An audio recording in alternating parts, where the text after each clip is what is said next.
Hello! So today I wanted to talk with you about my struggles as an artist, especially when drawing. Like you can see in this video, it's sometimes hard for me to come up with ideas because I put too much pressure on myself, get blocked and overwhelmed, and always start drawing something from my comfort zone, even though it means that my art won't improve. I think part of the problem are the false beliefs I have, or I think many people have, since they were little and started drawing. They had this big, awesome ideas in their head and wanted to draw them, but they knew they weren't good enough, they weren't skilled enough to capture the idea. So they didn't even try it. So I think that's part of the problem. When a project or an idea I have is kind of too big, I get easily overwhelmed and think maybe I will start it someday in the future when I have more time, will be more motivated. Probably this time will never come, so you have to see the pattern and try to break through it, and that's still kind of a fight I'm currently fighting. Besides that, I'm also under a lot of pressure with my art because soon, or at least sometime this year, I really want to launch my art business and do all the necessary paperwork and finally get started, since I'm working really hard to reach my goals. So since I know that I struggle with it, and I know a lot of other artists also kind of have similar problems, or at least I think every artist knows the feeling they are really motivated and want to draw but don't have an exact idea. So here are my tips to not get overwhelmed with your art and to keep your ideas coming.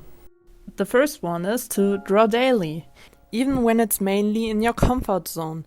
Because of that habit, you will loosen up so that the pressure gets at least less over time and ideas will flow more freely. So my second tip is on days you are more motivated to draw something. So you have more time and really want to do something but still have not a clear idea in your head.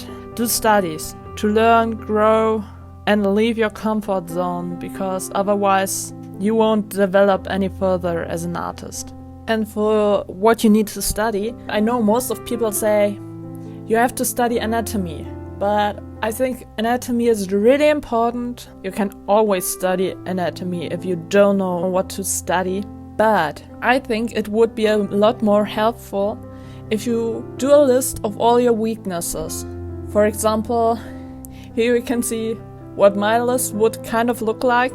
And these are things I really want to get better at. And so when I'm really not sure what to draw, I try to develop at least something of this list, because, like I said, anatomy is important, but everyone prioritizes something else, and I think you have to work on your own priorities so that your art develops in the way you want it. My third tip is to always have pen and paper with you. It doesn't have to be a sketchbook. So if you have an idea, but not really the circumstances to further develop it, at least capture the essence of it and save it for later. So when you have the time, or maybe want to draw something, you can go back and search for the ideas you once had. And my last tip, start with smaller pieces and spot illustrations. The composition doesn't have to be huge, awesome, or breathtaking, but at least you start. So that's from me. I hope you liked my first voiceover and have a beautiful day. See ya!